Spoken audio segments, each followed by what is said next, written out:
So hello everyone, कैसे सब लोग, कैसे चल रही सबकी पढ़ाई? बढ़िया, एकदम मज़ेदार। तो लास्ट लेक्चर में we have wind up the topic. हम लोग ने लास्ट लेक्चर में फर्स्ट लॉ ऑफ थर्मोडायनेमिक्स खत्म कर दिया था। हम लोग ने लास्ट लेक्चर में डिस्कस कर लिया था कि why there is a limitation in first law of thermodynamics, why not, कि भाई फर्स्ट लॉ ऑफ थर्मोडायनेमिक्स सब जगह सही है। ओके, हम लोग ने प्रोसेस डिस्कस किया था। हम लोग ने second law of thermodynamics discuss कर लिया था, इंजन लॉ, फिर तुम्हारा रेफ्रिजरेटर लॉ, ये सारी कहानी हम लोग ने डिस्कस कर ली थी। आज हम लोग बात करेंगे working of engine law, efficiency के बारे में बात करेंगे। हम लोग रेफ्रिजरेटर के बारे में बात करेंगे, रेफ्रिजरेटर का कोएफिशिएंट ऑफ परफॉर्मेंस के बारे में बात करेंगे। हम लोग ने हीट पंप के बारे में देखेंगे। ओके, तो ये सारा कहानी आज हम लोग यहाँ पे कवर करने वाले हैं। ओके, सो लेक्चर को स्टार्ट करते हैं। बुक पेन लेके बैठ जाओ, अपने से नोट्स बनाओ, अपने से इंपॉर्टेंट पॉइंट मार्क करो। ओके, चलो, so let us start with the topic. तो सबसे पहले हम लोग बात करेंगे इंजन, हीट इंजन। ओके, अब व्हाट इज हीट इंजन हमको पता है भाई। Heat engine is nothing but ये एक मैकेनिकल, तुम डिवाइस तो नहीं बोल सकते, मैकेनिकल कंपोनेंट या फिर मैकेनिकल सेटअप बोल लो, जो क्या करता है, जो हीट एनर्जी को कन्वर्ट करता है मैकेनिकल एनर्जी में। Okay, so basically it convert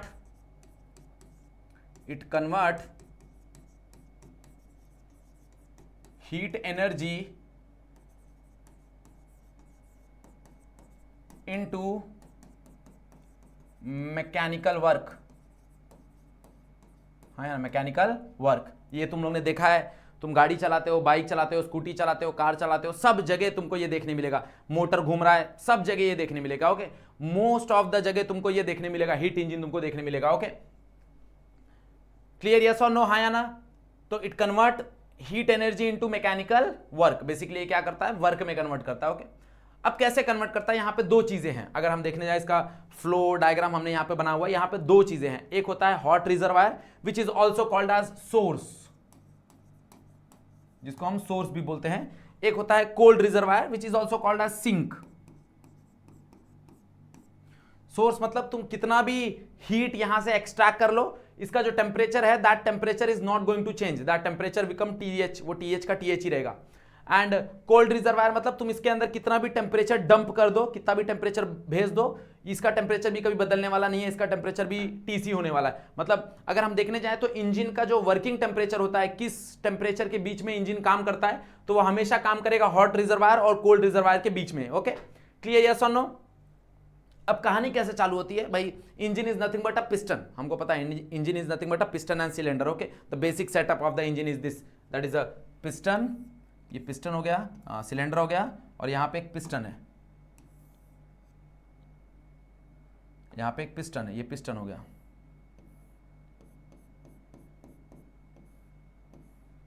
यहां पे क्रैंक शाफ्ट है, क्रैंक शाफ्ट कनेक्टेड है पिस्टन से।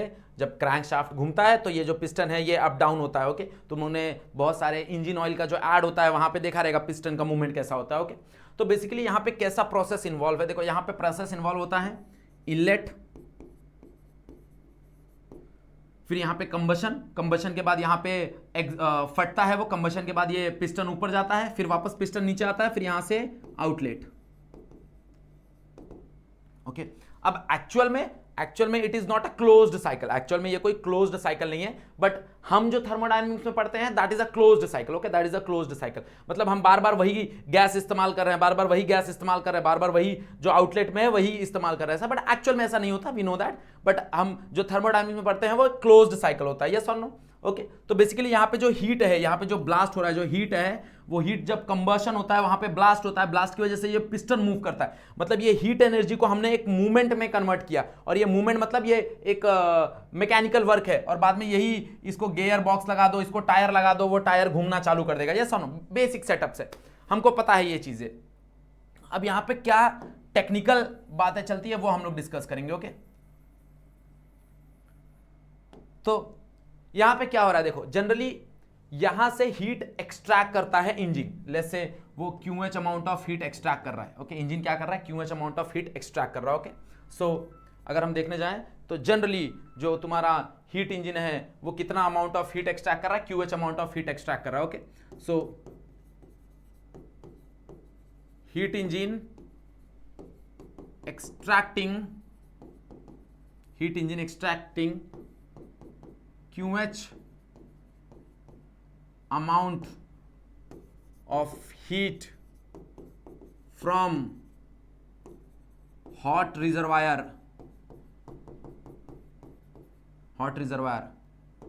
ओके। अब उसने QH अमाउंट ऑफ हीट क्या किया, एक्सट्रैक्ट कर लिया।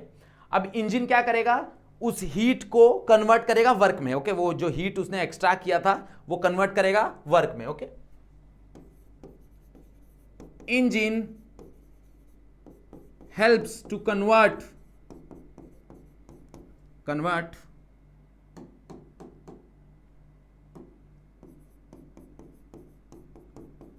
the heat into mechanical work, okay. Mechanical work में कन्वर्ट कर दिया उसने। अब होगा क्या, जब हम मैकेनिकल वर्क में कन्वर्ट करेंगे तो 100% अमाउंट ऑफ वर्क वहां पे कन्वर्ट नहीं हुआ होगा, ओके भाई। वहां पे कुछ अमाउंट ऑफ हीट बच गया होगा, that heat is called as QC, okay. तो यहां पे जो भी कन्वर्जन हुआ है वो 100% अमाउंट ऑफ हीट का नहीं हुआ है, मतलब जो भी तुम वर्क ले रहे हो वो सारा का सारा 100% हीट को कन्वर्ट करके नहीं बना है, okay. So now some amount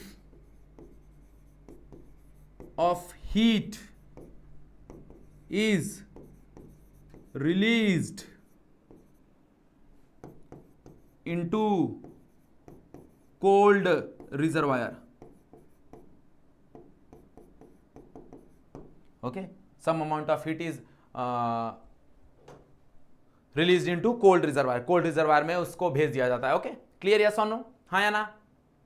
मतलब यहां पे कुछ अमाउंट ऑफ हीट हमेशा लॉस होगा, हमेशा लॉस होगा, ये कहानी फिक्स है, ओके। मतलब तुम अगर यहां से QH amount of heat absorb कर रहे हो तो QH amount of heat absorb करने के बाद यहां पे सारा का सारा जो हीट है वो इंजन कन्वर्ट ही नहीं कर पाएगा, वो कुछ अमाउंट ऑफ हीट को जरूर भेज देगा वर्क में कन्वर्ट करेगा और जरूर भेज देगा कहां पे, कोल्ड रिजर्वायर में। मतलब जो भी एनर्जी उसकी वेस्ट हो रही है, जो भी हीट लॉस हो रहा है वो कोल्ड रिजर्वायर में हो रहा है, यस और नो, ओके। मतलब कहीं ना कहीं ये काम करता है QH और QC के बीच में, QH एंड QC के बीच में। और QH वो कहां से एक्सट्रैक्ट कर रहा है, हॉट रिजर्वायर जिसका टेंपरेचर है TH। QC कहां पे वो रिलीज कर रहा है, कहां पे वो भेज रहा है, कोल्ड रिजर्वायर जिसका टेंपरेचर है TC, हाँ या ना। अब इसके एफिशिएंसी की बात की जाती है, इसके एफिशिएंसी की बात की जाती है। तो जनरली जो एफिशिएंसी होती है, the efficiency of heat engine, the efficiency of heat engine, जो हीट इंजन की एफिशिएंसी है वो कैसे डिफाइंड होगी, किसी की भी एफिशिएंसी कैसे डिफाइंड होती है भाई, क्या आउटपुट है, कितने इनपुट पे, हाँ या ना। अब ईटा, इस सिंबल को हम ईटा बोलते हैं, okay. Eta is used to represent the efficiency. यही सेम हम लोग ने ईटा इस्तेमाल किया था to represent the coefficient of viscosity, same हम ईटा इस्तेमाल कर रहे हैं to represent the efficiency of the heat engine, okay. अब आउटपुट क्या है, आउटपुट हमारे पास वर्क है, एंड इनपुट क्या है, इनपुट हमारे पास QH है। QH nothing but input, the heat extracted by the engine from the hot reservoir, और उसी हीट को उसने कन्वर्ट कर दिया वर्क में, तो work divide by QH is nothing but efficiency. But according to first law, by first law of thermodynamics,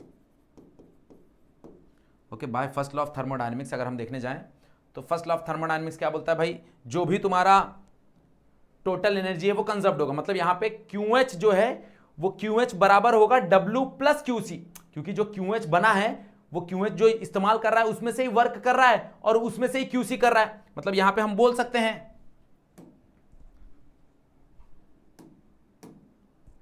कि जो तुम्हारा QH है वो बराबर है W प्लस QC। अब ये QC को यहां लेके आ जाओ तो क्या मिलेगा, therefore W is equals to QH minus QC। Substitute the W here, क्या मिलेगा, that efficiency is equals to work के जगह क्या हो जाएगा, QH minus QC divide by QH। अब ये QH को स्प्लिट कर दो तो 1 माइनस QC बाय QH, हाँ या ना, ओके। अब ध्यान दो, अगर हम यहां पे देखने जाएं तो इसकी एफिशिएंसी क्यों 100% नहीं हो सकती। Okay, the reason why the efficiency is not 100%, क्योंकि QC कभी जीरो नहीं हो सकता। अगर हम देखने जाएं तो यहां पे जो QC है, जो हीट एमिट हो रहा है कहां पे, कोल्ड रिजर्वायर में, ये कभी जीरो नहीं हो सकता। Okay, it is not at all possible. तुम देखो ना, जब तुम्हारे इंजन से हीट निकलता है थ्रू एग्जॉस्ट, तो एग्जॉस्ट कितना गर्म होता है। अब वो एग्जॉस्ट को हम कभी, जो एग्जॉस्ट है, हम कभी यूज ही नहीं कर सकते। ये 100% हीट कभी यूज ही नहीं कर पाएगा, मतलब कभी QC जीरो नहीं हो पाएगा। Since QC can not be zero, since QC can never be zero, मतलब QC का वैल्यू कभी भी जीरो नहीं हो सकता। तो इट इज नॉट पॉसिबल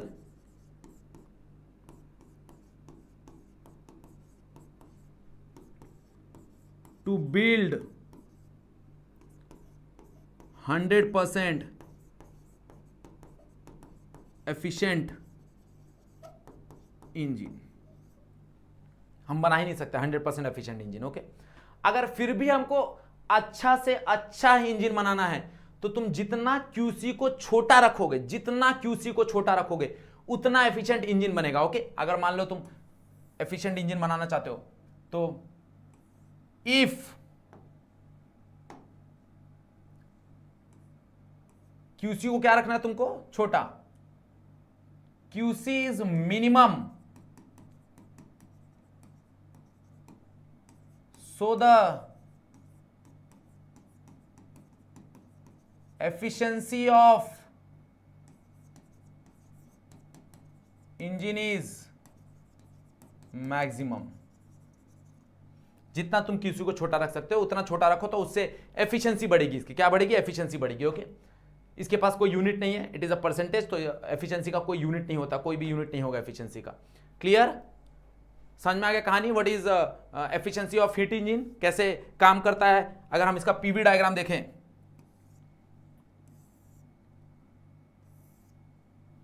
तो ऐसा कुछ पीवी डायग्राम बनता है इसका।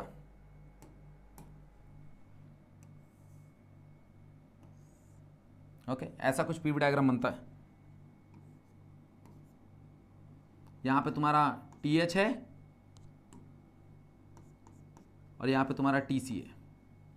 ओके, पीवी डायग्राम है इसका। यहां पे क्या हो रहा है, देखो जरा, तुम्हारा जो वर्क है, ओके, यहां पे जैसे ही तुम वर्क डन कर दे रहे हो, तुम्हारा टेम्परेचर ड्रॉप हो जा रहा है, यहां से यहां TH से TC आ जा रहा है, और जैसे ही वापस उस गैस को कंप्रेस कर रहे हो, वापस वो यहां से यहां चले जा रहा है। मतलब during this the temperature is constant, during this is temperature is constant. Clear, yes और नो, हाँ या ना। यहां पे क्या हो रहा है, यहां पे वर्क डन बाय गैस हो रहा है,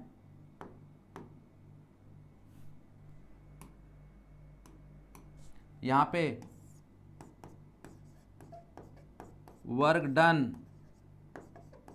बाय गैस, गैस मतलब सिस्टम, और यहां पे वर्क डन, सॉरी उल्टा लिख दिया मैंने, यहां पे वर्क डन हो रहा होगा, वहां पे कोई वर्क हो ही नहीं रहा, माय बैड, वहां पे वर्क जीरो है।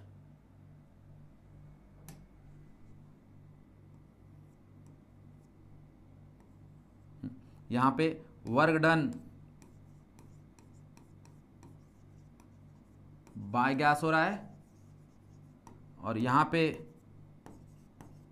वर्क डन ऑन गैस हो रहा है। Okay, work done on gas हो रहा है। क्लियर, तो जब वर्क डन बाय गैस कर रहा है तो उसका देखो वॉल्यूम इंक्रीज हो रहा है, और जब उस work done on the gas हो रहा है, मतलब पिस्टन कंप्रेस कर रहा है, तो उसका वॉल्यूम इज डिक्रीजिंग, उसका वॉल्यूम इज डिक्रीजिंग। क्लियर, समझ में आया हीट इंजन की कहानी एवरीवन, कैसे हीट इंजन काम करता है, हाँ या ना, क्यों उसका एफिशिएंसी 100% नहीं हो सकता, सारा डिस्कशन समझ में आया सबको। चलो आगे बढ़े।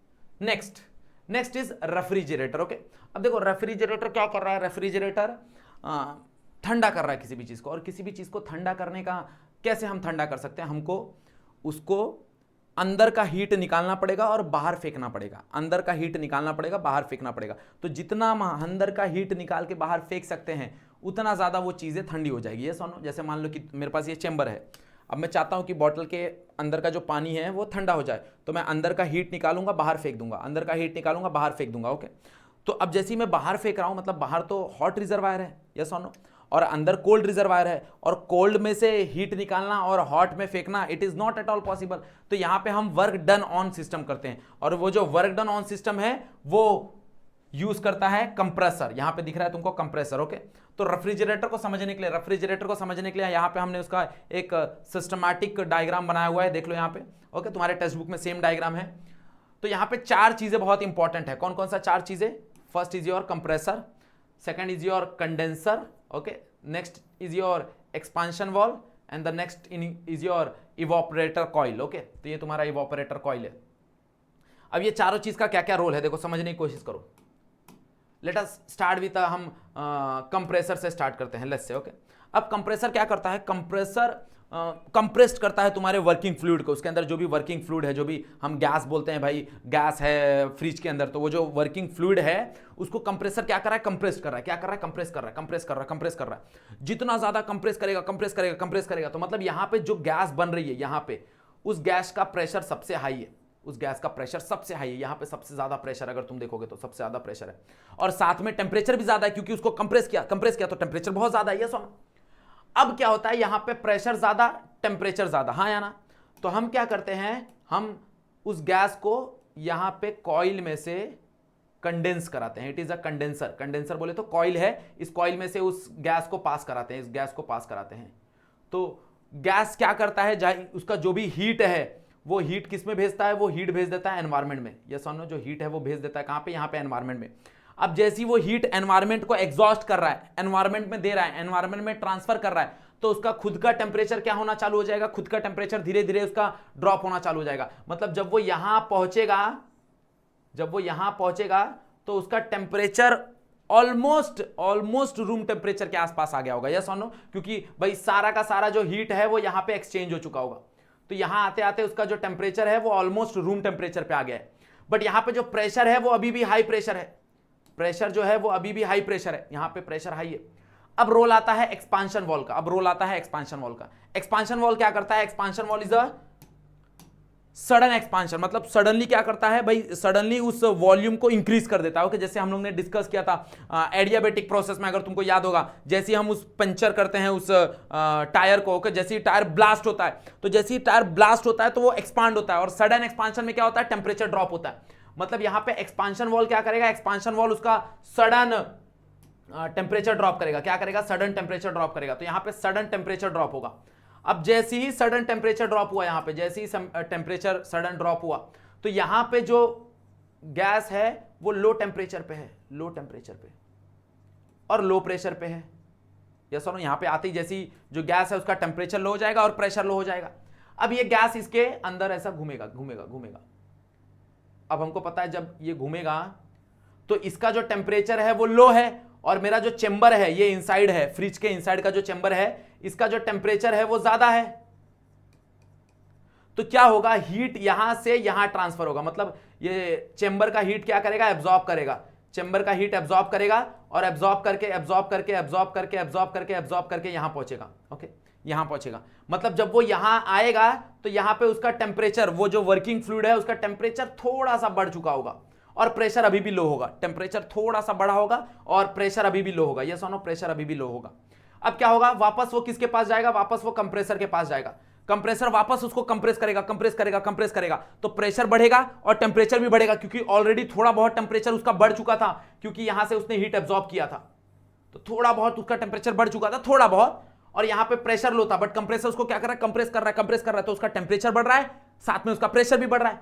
वापस वो कहां जाएगा? यहां पे कंडेंसर पे, यहां पे कंडेंसर में जाएगा।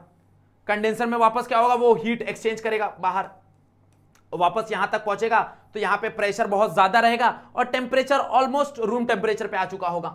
वापस एक्सपांशन वॉल्व, वापस सडन एक्सपांशन, वापस ठंडा हो जाएगा, वापस फ्लो कराएगा, वापस वो extra amount of heat absorb करेगा, कहानी चलती रहेगी। मतलब वो यहां से हीट एब्जॉर्ब कर रहा है और यहां पे हीट दे रहा है।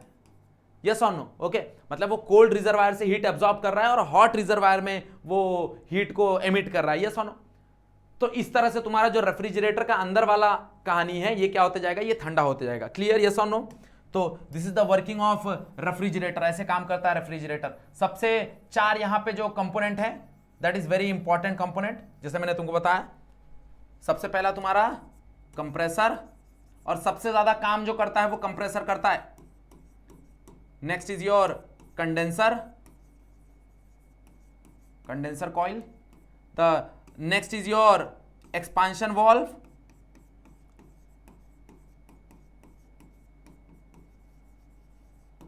and the fourth one is your evaporator coil, जिसको हम लोग हीट एक्सचेंजर भी बोलते हैं। Okay, clear. कंप्रेसर क्या करता है? एयर को कंप्रेस करता है, कंप्रेस करता है, कंप्रेस करता है। जैसे वो एयर को कंप्रेस करते जा रहा है, the temperature and the pressure of that gas is increasing. Condenser coil क्या करता है? कंडेंसर कॉइल भाई उसको जो कंप्रेस्ड गैस है वो हीट एक्सचेंज कराता है, उसको थोड़ा सा ठंडा कराता है, कंडेंस कराता है। ओके, और ड्यूरिंग कंडेंस याद रखना, यहां पे जो एयर है ना, that gaseous molecule, that gaseous molecule start converting into liquid molecule, because यहां पे कंडेंस हो रहा है वो, यस और नो। और जैसे ही वो एक्सपांड होता है, सडन एक्सपांड होता है, ओके, तो सडन एक्सपांड होता है तो इवापोरेटर कॉइल में आ जाता है वो, यस और नो। और वहां पे उसका टेम्परेचर बहुत कम हो जाता है, टेम्परेचर बहुत कम हो जाता है। और फिर इवापोरेटर कॉइल क्या करता है? वो भी हीट एक्सचेंज कराता है between the refrigerator, inside the refrigerator and जो ठंडी गैस फ्लो हो रही है उसके बीच में। ओके, फिर ये प्रोसेस चलता रहता है। It is a cyclic process. Okay, तो हम लोग क्या बोल सकते हैं? What is refrigerator? So it is a cyclic process in which the heat from cold reservoir to hot reservoir, cold reservoir to hot reservoir. Clear? जो heat है वो फ्लो होता है कहां से कहां तक? कोल्ड रिजर्वायर से हॉट रिजर्वायर तक, हाँ या ना? ओके, कैसे? कंप्रेसर उसके ऊपर वर्क करता है। Okay, work done by the compressor. सबसे ज्यादा वर्क डन यहां पे कंप्रेसर ही करता है। क्लियर? अब यहां पे हम लोग डिफाइन करते हैं कोएफिशिएंट ऑफ परफॉर्मेंस। ओके, यहां पे हम एफिशिएंसी डिफाइन नहीं करते, यहां पे हम डिफाइन करते हैं कोएफिशिएंट ऑफ परफॉर्मेंस। ओके, चलो, सो यहां पे हम रेफ्रिजरेटर के लिए डिफाइन करते हैं कोएफिशिएंट ऑफ परफॉर्मेंस। हम लोग यहां पे एफिशिएंसी डिफाइन नहीं करते। Okay, coefficient of performance. Okay, यहां पे आप कोएफिशिएंट ऑफ परफॉर्मेंस डिफाइन करते हैं।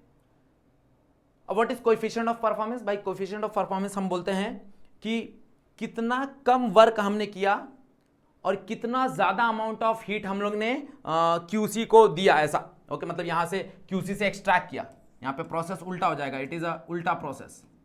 मतलब हम क्या कर रहे हैं? कोल्ड रिजर्वायर से हीट ले रहे हैं और हॉट रिजर्वायर में भेज रहे हैं, और इसके लिए हम वर्क कर रहे हैं। देखो यहां पे वर्क हो रहा है, एरो उल्टा है। अगर तुम हीट इंजन और इसका कंपेयर करोगे तो हीट इंजन का फ्लो डायग्राम देखो ऐसा है, वर्क निकल रहा है, यस और नो। और यहां पे फ्लो डायग्राम की कहानी अलग है। यहां पे अगर हम देखेंगे तो वर्क हम कर रहे हैं, और जब हम वर्क कर रहे हैं तो हीट एक्सट्रैक्ट कर रहे हैं, और कहां पे भेज रहे हैं? हम भेज रहे हैं ऊपर। मतलब यहां पे हम बोल सकते हैं it is a ratio of work done on the system to the amount of heat extracted from cold reservoir। ओके, मतलब K यहां पे डिफाइंड होता है, K is nothing but COP। COP is nothing but a coefficient of performance, that is W by QC। और again by first law of thermodynamics हम ये बोल सकते हैं कि भाई जो W है वो बराबर होता है QH माइनस QC। यहां पे कहानी वही रहेगी, W किसके बराबर होगा? QH minus QC। Substitute this W here, क्या मिलेगा? K is equals to QH minus QC divide by QC। Okay, divide by QC, इसको मॉड में रखा जाता है।